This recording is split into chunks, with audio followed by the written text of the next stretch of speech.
Welcome to today's session. It's the new No Excuses session, and it's a guide to cleansing your tech stack in 2023. I thought it'd be a great opportunity to start the year with this webinar. This is my first webinar for the year. I don't know about you, Amy. You probably do lots of webinars too, but it's definitely my first one. So let's get into it, and I'll introduce who we've got here. So my name is Brendan. I'm a senior account manager here at Ignition. If you want to follow me on Twitter or LinkedIn, that's me. But most importantly, I've got Amy Holdsworth here, who is the CEO and founder of Clarity Street. And if you want to follow Amy, that's how to get in touch with Amy. So thank you for being here, Amy. We'll do a proper introduction shortly.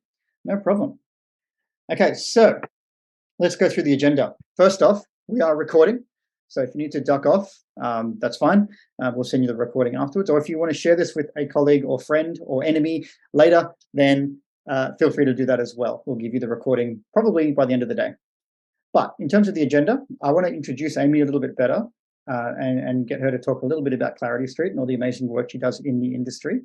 We're then going to get straight into it. I want to talk about the first big part is how to review your tech stack, and I'm going to get Amy to talk through how she does that. We're then going to talk about apps in a little bit more detail. We're going to focus on making sure that the apps we choose are the apps that talk to other apps. So there's the next 2 points. So we're going to look at that sort of element of choosing the right apps and making sure they connect. Data integrity, which I think is Amy's favorite subject, because we talk about this a lot and it is very important. So we're going to go through that, and got a really cool little interactive piece for you there as well that you'll enjoy. Then we want to also give you some advice on how to get started on your own cleanse. And then I will take over, and I want to show you some of the really cool ways that Ignition fits into this piece, and how Ignition can help you build automation and where Ignition sits in your client journey as well, which is really important when we're talking about apps that connect. And then we're going to give some special offers for you. So make sure you stick around to the end. We've got some offers from Clarity Street and some offers from Ignition for those of you who are not currently Ignition users. So make sure you stick around for that. So let's get stuck into it. Amy, thank you so much for being with us today. Tell us a little bit about Clarity Street and yourself, of course. Thank you. I always love this question. I feel like I get asked this frequently, and then I always go, oh gosh, who am I? What do I do? So Clarity Street, we are a cloud-based business. We basically help accounting practices, public practice accountants, either transition from server-based applications to cloud applications, or for those that have already transitioned, we help you optimize what you've got. So it could be that, you've already got a lot of the apps that you can see on this image, which is our preferred app stack of apps, which is, from the industry perspective. You might have some of them, you might have all of them, but they're just not working together correctly, or you're not getting the most out of it, or you feel like you need to change one to another, or you haven't got a document management solution, but you've got a practice management solution, so therefore you need to implement that. Or you don't have engagement software, so you clearly need to have that implemented in your system, basically. So Clarity Street helps accounting practices transition and get the most out of what your app stack can actually do. And we do that through a raft of different ways. But most of all, we start with looking at your tech stack to begin with, and then it comes out in the form of training, obviously, for your team, optimizing what you've got in terms of processes, procedures, and we support you along that journey with, however and whatever you actually need, essentially. So, yeah. I have come from industry myself. Sorry, I've been in the accounting industry for, we're coming up to 15 years. I have assisted many practices implement Xero Practice Manager since the dawn of Workflow Max coming onto the market, before Xero even had acquired it, which is now known as Xero Practice Manager. I have been a practice manager in a number of firms. In the early days of Ignition, I headed up client success, which was loads of fun because I met Brendan back then. And then Clarity Street was started about 7 years ago, because I recognized that there was a really big need in the industry, that all of the apps were really good at saying, pick me, I do this is how I work. But they weren't great at saying, this is how we connect to this app and this app and this app, and this is what your holistic client life cycle should actually be. So, which we're going to go into a little bit more today. But that's a bit about me, a bit about Clarity Street, and I hope that gives you some insight. It certainly does. Yeah, I think I like to think of you as the missing piece in many situations, and I recommend people work with Amy all the time. And as you can tell, we've worked together in the past a lot, which has been really good and really fun. So thank you again, Amy, for coming on today and sharing your expertise. I'm going to launch a poll. This is a really interesting one. I want to know about your current tech stack. So I've just launched that poll. So those of you who are attending today, I'd love to learn how many apps you currently use. This is always a fun one. So drop in 1 to 5, 5 to 10, 10 to 20, or 20 plus. And then secondly, what is the situation with your stack at the moment? Is it working well? Maybe just looking to optimize some of the integrations. Maybe you need to sort of rebuild, reprioritize. Or maybe you're very much at the beginning of your journey. Maybe you're looking to build your tech stack, and we've got some good advice for anybody across those 3 scenarios today in this webinar and beyond. I'm glad that you didn't have a fourth option on question number 2, which says practically perfect in every way, and from a line from Mary Poppins, because I can give you the heads up and say that no tech stack is practically perfect in every way. Nope. So there's always opportunity for improvement, I think. I agree. And here's what people don't realize. Like here at Ignition, we use a massive tech stack ourselves, and we're always rebuilding and optimizing and trying our best. So it's an ongoing thing. I had that conversation cool. I'm going to add that poll this morning. Yeah, cool. exactly. I had the same conversation with the team this morning. I'm like, we just need to review it. Is everybody using it still? Same scenario.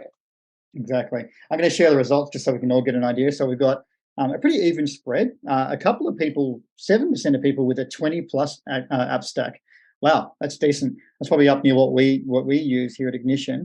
But most people seem to be sitting around the 1 to 10 mark. Which, does that surprise you, Amy? No, I think that's pretty part and parcel. In terms of the 10 to 20, though, which is also roughly about the same, got about the same amount of feedback, I think that's probably more where it sits. If you actually sit there and work out every app that you do use, it's usually around the 10-ish mark, but, heading towards the 20. So especially for cloud, especially for your predominantly cloud-based businesses. If you are more traditional server-based, it is lower, but if you are predominantly cloud-based, it's higher. Nice. That's what I would thought too. All right, let's move on. Let's get stuck into the first part, which is all about reviewing your stack, looking at what's in your tech stack at the moment. So Amy, I'm going to hand over to you, and I'd like you to talk us through your best approach for reviewing your stack. Well, so, I mean, Brenda, you actually we can have this conversation together, I think, just in relation to our tech stacks, even if we look at both of the businesses that we work in at the moment. So so this is what ended up happening today, right? Point number 4 on this, are you using it or just paying for it? I went, oh, the cost of my software at the moment is getting up there. Maybe it's time for a review, right? So this is how it started for me. And it doesn't necessarily, no one thing can necessarily trigger it, but equally something will trigger you to go, maybe I should review that. But what it's basically triggered is I said, I looked at when, am I using it or am I just paying for it? So that comes down to, quite literally, are we using it or are we just paying for it, basically?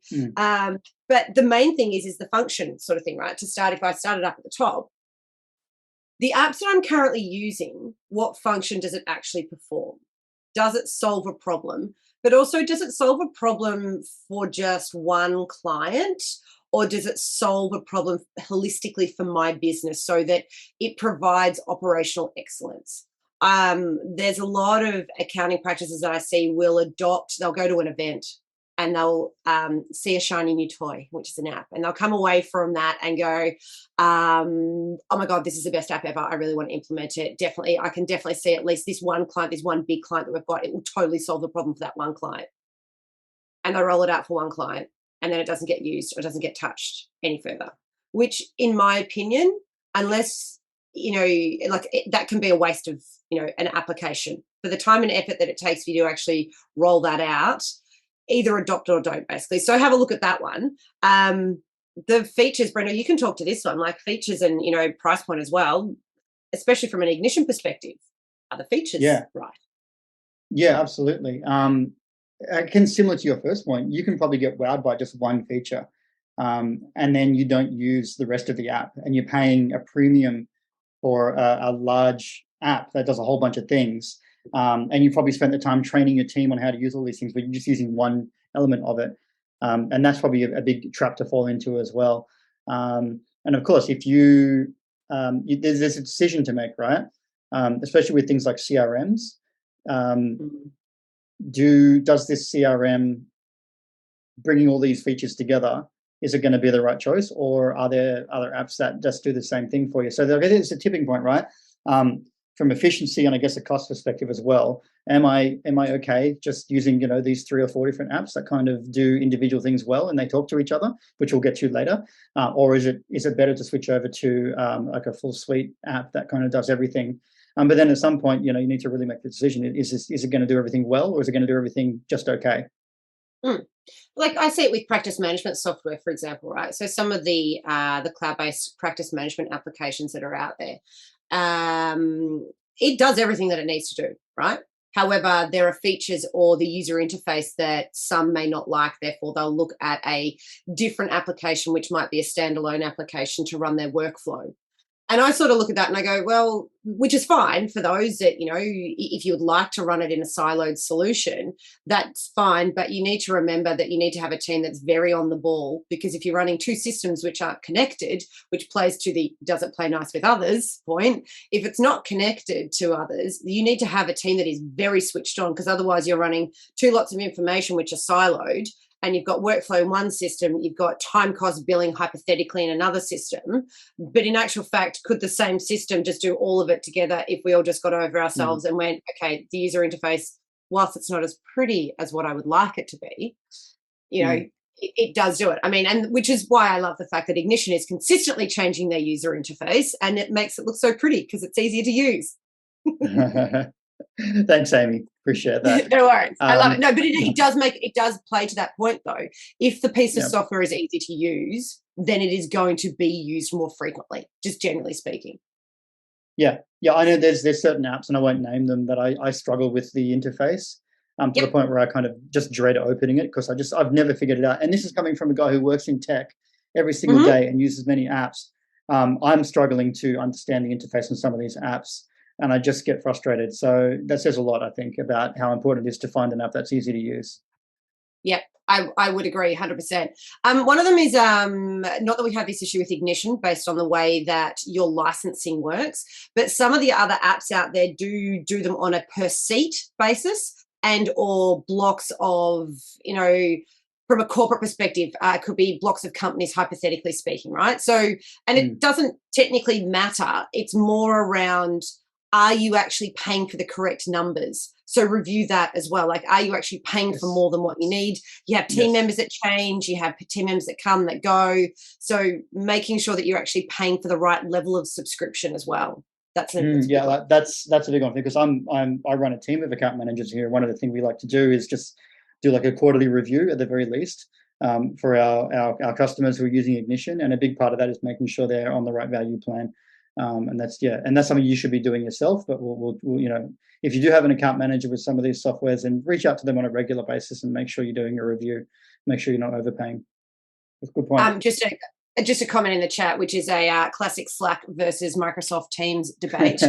I will 100% chime into that debate, but not right now, because I feel like I'll be here until the cows come home in relation to that. Yeah, calm down, Amy. Slack wins every day. Anyway, but the other one, Brendo, is your team. Are they actually trained? Like, are you actually getting bang for buck out of your app stack? Are you only using the 5 to 10% of the functionality of the app that you were trained on to begin with, just to get it, adopted to begin with? So there's one thing, and if you look at the adoption scale of, really good heavy use of an application, and this is what client success essentially plays to, is you've got a sign up, I learn how to use the basics, I adopt it, I implement it basically for my practice. And then there's the real heavy adoption levels, which is where client success comes into it, i.e., are you now using all of the additional features, or are you just using the basic set? So, from are your team trained perspective, look at how you're using the app stack. Can they be using it in a more succinct way? Yeah, we've been through a lot of changes at Ignition, especially in the last sort of 12 months. And we're currently in that stage as well, and it's been challenging, but we're getting there. And we did a lot of research on the app that we chose, and this is our CRM. And a big part of that was making sure it was connecting as well. So I might take that opportunity to push on. If there's anything else you wanted to run through here, Amy, is that okay? Wonderful. So that's a very good segue. I didn't even plan that. I mean, yes, I did. Definitely planned that Yes. segue. Let's talk about apps that talk to other apps. So this is all about automation, which, as you can imagine, is a big part of choosing the right apps, and probably even choosing the apps that you might want to cleanse, as if they don't really talk to each other, or the right apps. So let's start with the why. Why is it important? And I think I've just maybe answered half of that already. But why is it important to choose apps that talk to other apps? Efficiency. It saves money. It reduces human error. It it's an improvement on your client experience. That's the why. But also, why wouldn't you? I think is a better one to actually ask. Like, why would you want to have 20 pieces of software or 10 pieces of software, however many you've got, and none of them talk to each other so that you have to remember 10 logins?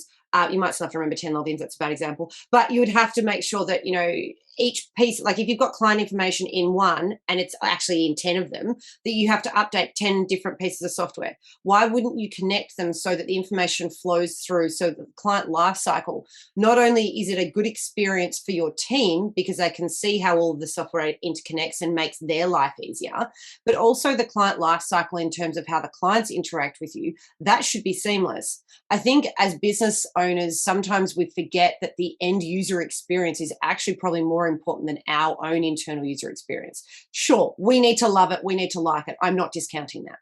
But equally, it should be about our end users, which is our clients, because if we don't have clients loving what we do, they're not going to pay us. Slight issue there, right? So that's probably the why. Like, that's the whole point of the automation, is to actually just make it more efficient and easier for you to actually use. That's why. That's my thought process. Brendo, you seem to be on mute. I cannot Yep, I knew hear that. Oh, yeah, there you go. The the why, I think, is kind of important. What I mentioned before around choosing the right software and making sure that you do your research before you Yeah. move on something like this. And it's an easy mistake to make. Again, you spoke earlier about the shiny new thing that you saw at a trade show, and you get back and you kind of realize that you've kind of gone into it a bit too quickly. Um, let's talk about source of truth. And I know we talk about source of truth a little bit throughout this Yeah. webinar, and we'll come back to this, but source of truth is a big important one there when you're talking about connectivity. Mm-hmm. You may or may not agree with me on this one, but my take on source of truth for a public practice accounting firm is always the practice management software. No ifs, no Mm. buts. Where is your Mhm. main client relationship, your CRM component? So, if you're not doing tax and compliance, you don't technically have to use a practice management piece of software, because that would have tax associated with it, right?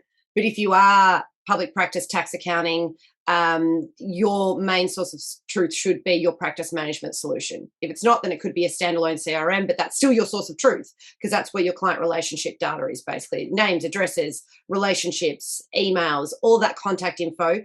That should be your source of truth. So if that is wrong in the middle, then every single piece that you connect it to is going to be annoying. And that's probably why, we are going to speak a little bit about data integrity further down the line. But essentially, if information in your CRM or your source of truth is not correct, every app that you connect it to, there will be potentially an issue, essentially. Yeah, Which is what absolutely. I'm gonna give you an early plug, Amy, because this is one of the things you specialize in. You specialize in making sure that source of truth is the right source of truth, and that the apps are speaking to each other correctly, and you're not getting any sort of double ups of data going all over the shop, which is easy to do. So make sure that's a big part of your decision when you're looking at these apps. That's for sure. And you touched on connectivity already in terms of making sure they're connected correctly. Let's talk about headspace. Where's your head at, and mindset? Whether what's your motivation here is more than anything. I had a really good conversation with an industry colleague earlier this week, just around innovative culture.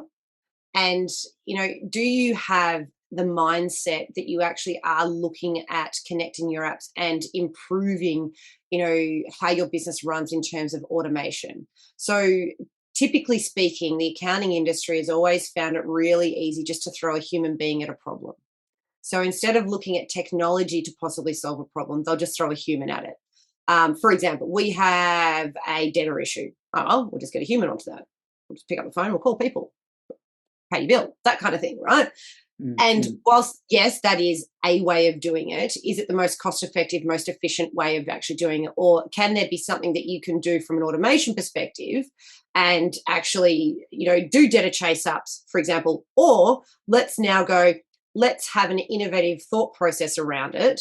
And instead of collecting money at the end of the job for debtors, how about we do a proposal, turn on the payment feature and take payment up front, hypothetically speaking, or at the end, but it's automated because it's associated with a direct debit mechanism. And that way you never have a debtor issue. And that's the point of automation. That's the point of having apps that talk with each other and actually having that innovative culture and thought process around, where is your head at, essentially. So are you empowering your team to have that as well? Do you have, a champion within your team that can actually think about those things and deliver that information and actually provide that content and those resources back to the team to actually get the team thinking in an innovative way? Or are we just doing the same thing that we've always done, but now there's a new piece of software that will do the same thing, but it's prettier and newer, so we'll just, replace that for that? It's not about that. If you're going to change, actually change. Think about it. Like, that's the exciting part of change, is there's an opportunity to think differently rather than just, same, basically. Yeah. So that's where I often talk in a very sort of amateur sense regarding the next point there, which is process flow, with some of our Ignition customers. And the amount of times we start talking about automation, so I want to put this piece of software, or I want to put this process in at this point, when I can literally, maybe just me looking at it fresh eyes, say, well, why don't you bring this back all the way back here into the process, nip it in the bud, and then you've got more time up here. It's amazing how often that will happen. Some people think, I've got this, I know this solution, and I need to make sure this happens at this particular point in the client journey, where in actual fact, you could eliminate the need to do that at all if you just change to something a bit further back in the process. It's amazing. Tell me about process flow in terms of the client lifecycle. That's a big part of this. Definitely, and that's something that we really speak to as well. So we talk about the difference between back-ending the process versus front-ending the process. So your typical client lifecycle for a more traditional WIP-based accounting practice is wait until the client comes to you, start the job, pick up, put down, pick up, put down, pick up, put down, put timesheets on, get to the job, get to the end of the job, look at the WIP, cry a little bit, raise an invoice with probably just, write time off, based on the client's never going to pay that, raise an invoice with probably about a 3 to 5% increase, regardless of how much time you've spent on it, and then send that off and then continue to chase for the client to actually pay that whole concept, right? We have a big slide on, we actually have a big slide that actually shows that whole life cycle journey, but we then talk to the point of, well, that's back-ending it. What if you front-ended that, whereby you're on the front foot, proactive? You called that, you scheduled the work in, you called that work in, you didn't start the job until all the work was in, you gave it a fee up front, therefore a proposal up front. You sent that proposal off to the client. Where possible, you even turned on the payment feature as well. And next step, took payment as well at the start of it. Then all of a sudden, the sense of urgency associated with getting that job done changes. The client has an expectation that you will get the job done quicker. The accountant goes, oh gosh, the client's paid for this, I need to get the job done quicker. And essentially the efficiency basically picks up speed. But also at the end of it, because the client's already paid, all you actually have to do is get that job done. If the client drags their heels with queries, you're not working for free. That's another thing. So I think that's the opportunity there in terms of the process flow and looking at automations and apps that talk with each other. This is the opportunity where you can think about things a little bit differently. That's how I see it. Whether it works for you or not, or whether it works for every single client, that process that I just described, it's a big mindset shift, which is where's your head at? But it can actually work for the majority of accounting practices out there. That can work for easily 80% of your client base. Doesn't have to work for every single client, but it can work for at least 80% of the client base, with obviously the software there that helps and supports that. Yeah, and I think if you're talking about those percentages, the 80% that you've now automated and put on autopilot, you can spend some of that 20% with the clients who require a bit more effort and make sure you charge them for it. And it's amazing how people seem to forget how expensive data management can be, not because you're just not getting paid, but because the amount of time you have to spend chasing this stuff up. And that's another human involved at the back end, like you said, when you want to look at the front end. I like that. I haven't heard you talk about front end, back end sort of approach before. So I like that. That's great. When standalone, okay. I want to know what standalone apps do you have that you think it's okay to have a standalone app? Me personally, I said in admission. Yeah. Ooh, do you guys have? Okay. You know what? Yes. Let's exclude Slack, because Slack kind of it has its little tendrils in everything, and we get notifications whenever anything happens, which I love.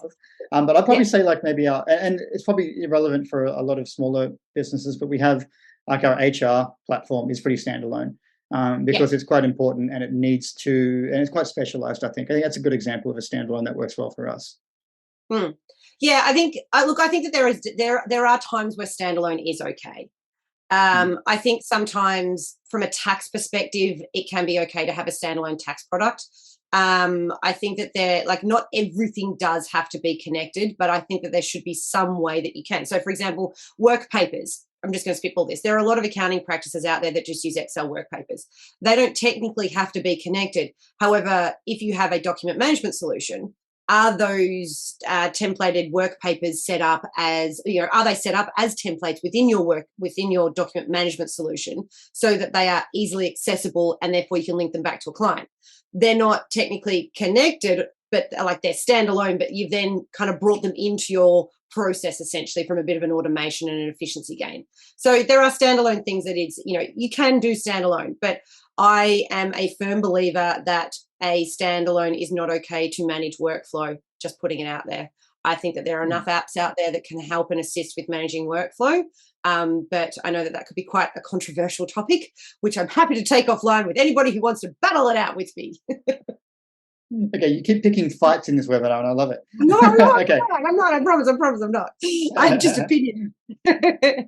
I love it. This is why we have everyone here. Yeah, let's do that. So let's get a little bit more, more granular in terms of the apps and choosing the right ones. I know this is a big part of what you do on a day-to-day basis, but I'd love to hear a bit more about your approach to choosing the right apps. They're all pretty self-explanatory on there, so I won't touch on them too long because I know that we've got a lot of fun stuff to cover in this webinar today. But think about the impact on the team. How is it going to impact the team? Who's going to be rolling this out? Who's going to champion the app? Are you actually empowering them to be the champion of the app and therefore roll it out with the team? Think of the time that it is going to, I guess, from an adoption perspective as well, hence relating to the impact on the team. Training time, downtime. Downtime's not so much a big issue these days because a lot of the training is actually done as you're using the app. So it's more as I'm using it, I'm then learning on how to do it rather than I'm sitting in a room and I'm watching someone teach me how to use the app. It's a lot more interactive these days, but it still will impact them to a certain degree. So, for example, if you're changing practice management software and part of that is you're changing across ledgers as well, there are options to either roll out your brand new ledgers in one hit, or you could whack on an extra 30 minutes per job that you touch throughout the year. That means that, you're doing conversion balances from one ledger system to a new ledger system, basically. That could be one way of doing it. That's an impact on the team, right? The connected app ones, look, the whole point of having a connected app stack is finding apps that have an open API and, where possible, a native integration. I am probably one of the biggest advocates of hounding the app providers out there to improve on their APIs and allow the apps to be connected, because that's where you actually see the efficiency gains, essentially. Best of breed. There's a reason why the majority of the industry uses the apps that are on the app stack that we promote, because they are the most tried and tested, plain and simple. They may not necessarily be your perfect choice and you may not like one element of functionality. That's something that I also want to touch on. Just because it doesn't do one thing that you don't like, maybe, or that you want it to do, but it does 99% of the other things, don't get fixated on that 1% that it doesn't do, because it's actually going to improve your business overall. And I think that's something to really remember is, does it cover off 80% of your needs? If it does, that's a big tick, basically. This one's for you, Brendo. don't wait for app providers to deliver on promises. Do you want to talk to that one? Yeah, that's right. I guess that could be applied to a few different things. You kind of touched on it there, like in terms of the development of the app, especially. You know, we are constantly developing. Like there's new stuff coming out every week, but some things take longer, and some things just end up falling out of scope, unfortunately. So, and I mean this in the most transparent way. Yeah, don't rely on Ignition to build that thing that you're waiting for, especially if it does 80% of what you need already. Don't sit around waiting for us to bring out that feature that's going to save you 2 minutes a day and ignoring the stuff that's going to save you 2 hours a day. Correct. Yeah, I agree. Something as well, especially I think with the way that apps are actually developing, especially for the big ticket items in terms of the apps that are really core to your practice, i.e. practice management, document management, just, you know, your engagement and payment software, they're your core kind of, there's more, but some of them. Think with at least, I'm going to have this application for the next 5 years as a minimum, because that's logically what you'll end up doing. So even if the app may also not be right for you right now, do you think that it's going to be right for you in a year, in 2 years? That's the thought process that you need to consider. If you're thinking that the app's going to suit you right now and that you're going to grow out of it in a year, it's probably not the right fit. Unless you are agile enough as a business to make those changes. If you are, that's great. Most accounting practices that I know probably don't have the, I guess, the desire to do that or the appetite to change that frequently. So that's why I'm thinking minimum 5-year plan, basically. And then there's just investment versus cost. Look at that, like as in, you know, is this the right investment in terms of the app that I'm actually choosing? Something that I was also talking to somebody about recently is it's okay that if you invest in a piece of software and after 6 months you work out that it's not the right piece, it's okay to actually go, we should bin this and try something else. Don't persevere with it if you don't think that it's the right thing, after you've obviously exhausted all concept of how it could work. But, you know, also don't necessarily look at that as, you know, it is a cost, which I appreciate, but software is an investment in your business, regardless of how you actually want to look at it. It is technically also a cost. I appreciate that, because like it literally does cost you money to run that software, but equally it's an investment in the future of your business. If you don't have that software, you can't deliver and execute on, you know, on the client end goal, basically. So you need it. Crossover of features, Brendo. Do you want to talk about that one?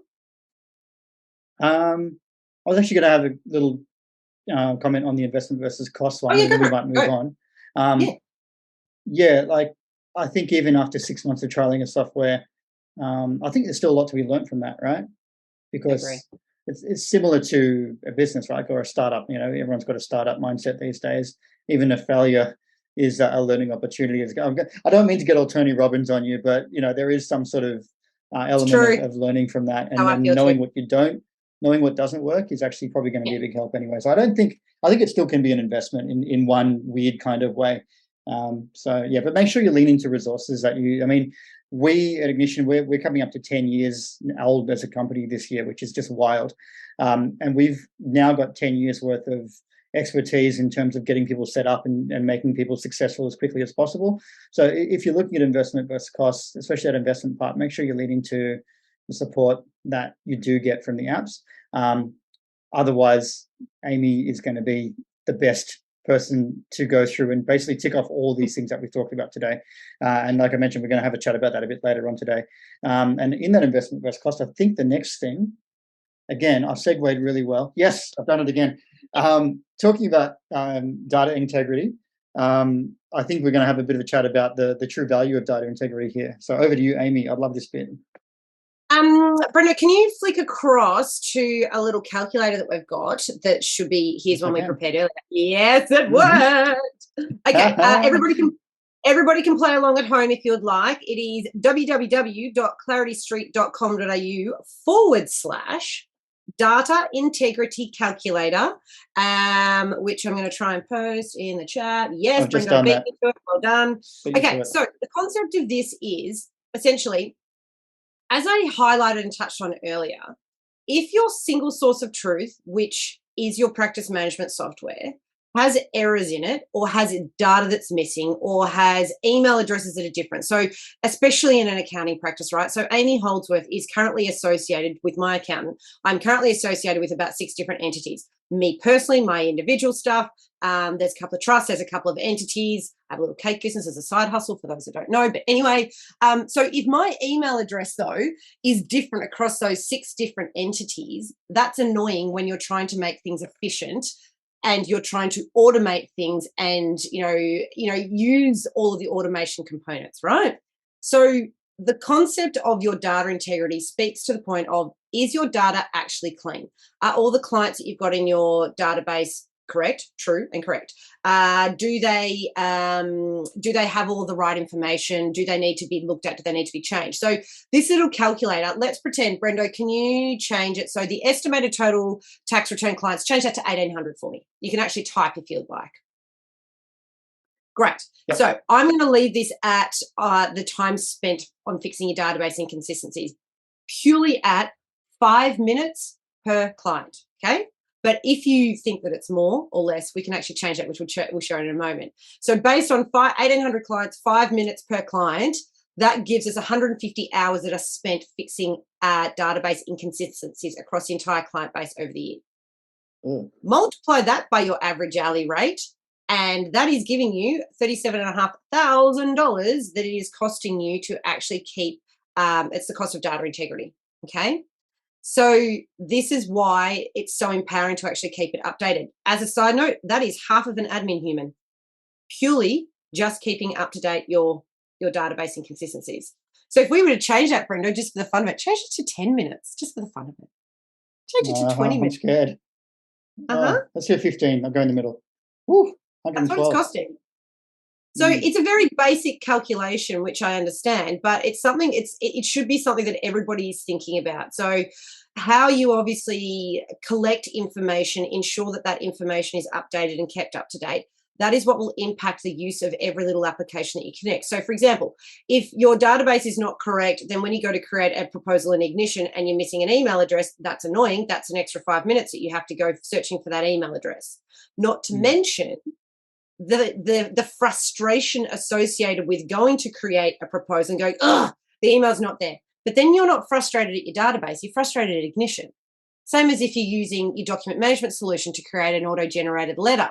You're no longer frustrated at your database, you're frustrated at FYI or Suite Files or whatever application you're using because you can't create that letter quickly or that email quickly because information's missing.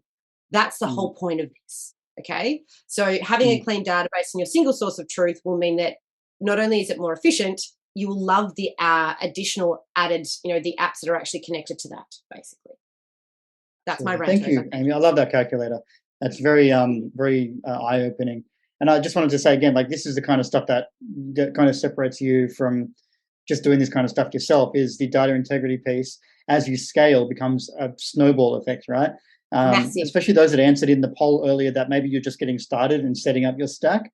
Data integrity is something that's actually easier to do now with the help of someone like Amy, and before it gets too out of control, because I've seen it get out of control and it can be quite messy.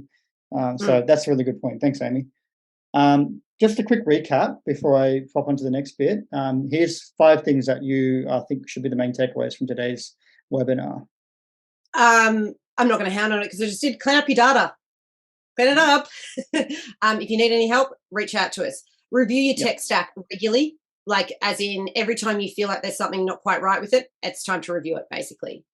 Be curious about your apps. Learn about them. If you've already got them and you only feel like you're using 5 or 10% of the functionality, be curious about them, whether that means joining webinars, hitting up the account managers at the apps, hitting up somebody like Clarity Street or one of the other app providers out there. Be curious and learn more about the app so that you can actually get the most functionality out of them.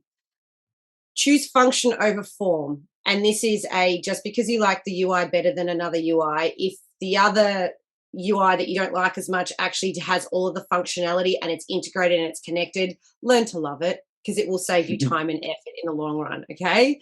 And then integrate and automate. Where possible, integrate and automate everything that you can. So remove the human being touch point element so that the human being can actually be a human towards your clients. It's no point in employing human beings just to sit there and process data when you've got some apps that might actually assist with that process. So, allow your team to actually, do the bits that apps can't do, which is have human interaction with each other and actually support and grow your client base. That's my recap. Nice.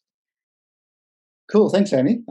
Now I'm going to move into the Ignition part. Now, some of you are probably wondering, like, it's pretty ballsy, an app partner doing a webinar on how to cleanse your apps, and I stand by that. I think the reviews online sort of paint us in a good light when it comes to the app itself. But I wanted to focus on the connectivity of Ignition today. Obviously, that's the kind of overall theme of today's webinar, is all around app automation and making sure that you've got the right apps talking to the other apps. So I just want to just show a few things here. I'm going to get rid of this calculator for a second.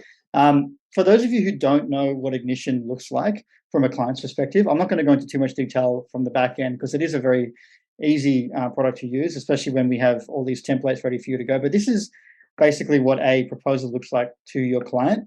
And there's 3 options here. I've actually built a proposal with 3 options. You can have a simple basic proposal if you want, but this is a nice way to show you how we can sort of provide your clients with 3 option proposals so they can go small, medium, large, bronze, silver, gold. I just love showing this because it looks really good and it's a really good sales tool for you and your team.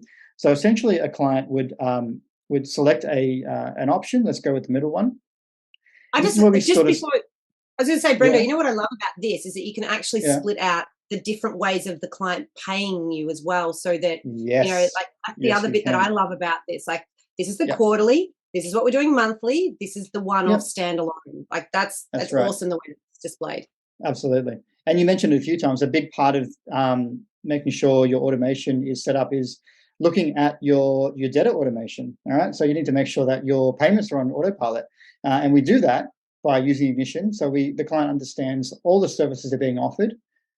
They understand the full schedule here. It's going to be $37.50 up front, billed on completion, sorry. We've then got $300 a quarter and then $720 every month. So we've got this full proposal outlining all the collections, how they're going to be automated. This is the coolest bit. I'll come back and do this later, but we can actually have clients add their credit card or bank account details. And that's that upfront element that Amy mentioned before. So instead of dealing with debtors down the track by employing a human to chase people up, or sending out the hired goons to go and knock people's door down, get paid up front where possible. And this is a great way that Ignition can help automate that.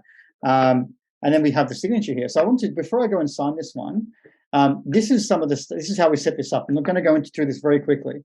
You can add your services in. You can see here that I've got 3 options at the top here. This is the exact one I just showed you. This is how it's set up in the back end. The payments integration is built in for you. You don't even have to think about it. It just goes out. Every proposal goes out with a automated payment collection process. We automatically add in your service terms and populate that dynamically. But here's the bit I like as well. If you're using something like Zero Practice Manager, we can actually automate your job deployment as well. So every time a proposal is accepted by a client, a job will be deployed into your practice manager with the name of the job, the description coming in automatically. You can set a job category, budget, assign a partner, a manager, or staff member. You can choose the recurring frequency of a job, whether it's a one-off or so. All of that is handled through Ignition. And again, it's trying to avoid having to have a human come in and set up this stuff for you manually. It's a big, big win for automation when you're using Ignition to send in your proposals. So let me just go back into here. I want to accept this proposal. So let's go back to the payments. Let's add a credit card here. And clearly a fake card, so don't even think about it. So we can save those details. And what's happened there is the client has now had their payment details stored against this proposal and any future proposal that get sent to them. They can accept this proposal and have those payment details used again. And again, it's great because it's recurring monthly payments, it's one-off payments, it's bill and completion, it's project, all kinds of wonderful stuff. So once this proposal is signed, and we'll just do that now electronically, this is your starting point for a lot of automation. And I've already mentioned things like the payment automation, the workflow automation. The really cool thing about this is now we have, this client has been set up for the next 12 months, at least, potentially longer if you do for longer. We've now got a full billing schedule outlining all the automatic payments. and even some manual payments. If you're not sure about some services that may be charged at a higher rate when the job is done, you can set them up to bill manually, and you can be in charge of how much that final invoice is for. We also have the workflow set up here as well. You can see that I've just deployed this job through to XPM, and that's going to be deploying any second now with a link through to that particular job, which is really handy. Now, the final piece I want to show you in-app here before we come back and finish up the webinar.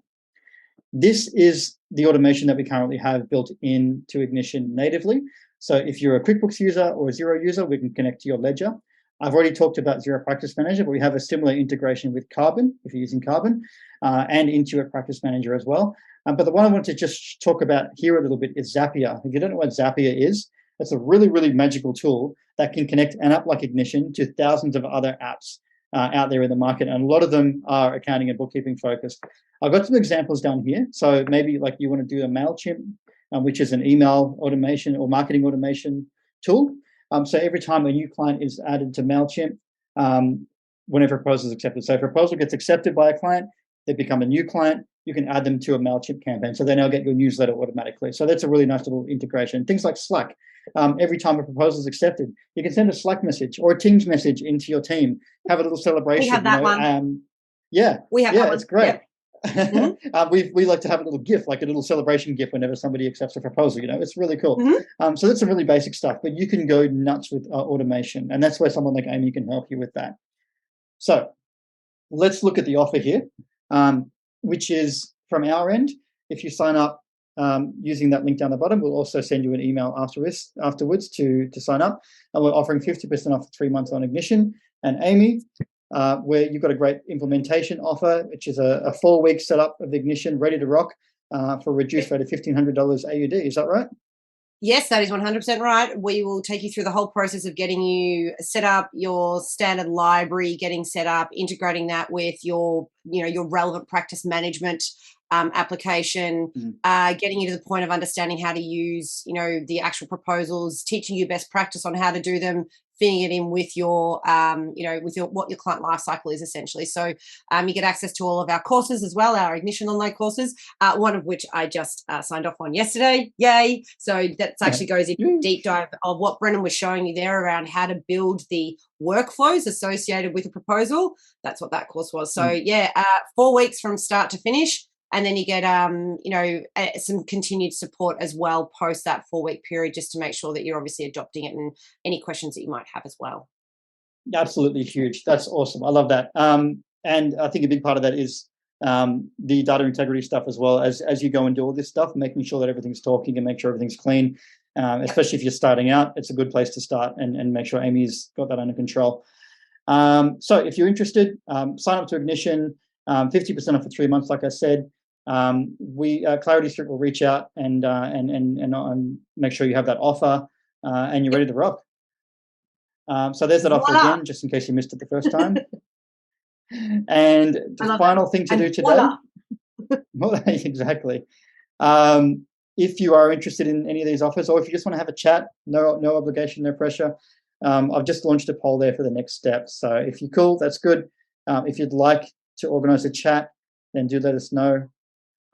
If you just want to hear from Clarity Street. So Clarity Street, just if it wasn't obvious, Amy does a lot more than just Ignition. She doesn't just work with us. You saw that slide at the very beginning, a whole suite of apps. So they're out there ready for you to explore, and Amy's here to help you with it. So even if you just want to hear from Amy about what you can do to help you with Clarity Street, then do answer that one too.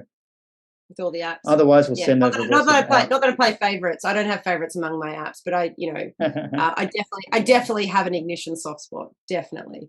Of course. Okay, cool. I'll leave that open. I'm not sure if we'll have any questions. We've kind of just gone a little bit over time, a couple of minutes, but I appreciate everyone sticking around. I'll leave that poll open for anyone who wants to get in touch with us. But if you have any questions, now's a good time to ask them. Drop them into either the chat box or the Q&A box. I should probably check that Q&A box. How are we doing here? No Q&A. So if you have any questions, I'll leave everything open for another minute or two. But while we obviously answered everybody's questions, Brendo, along the way. That's how I do it. Every question that they had, we definitely answered it along the way. Ever for the history of the rest of time. Yes, love it. We're just that good and humble too. Amazing. All right, cool. I might end that poll. Thanks to everyone who attended today. And of course, Amy, a massive thank you to you for your expertise and advice. Thank you. A couple of people have asked to get in touch. So we will be in touch ASAP, and the resources and the recording will be sent out to you by the end of the day today. So big thanks to everyone who came along. Thanks, Brendo. All right. See ya.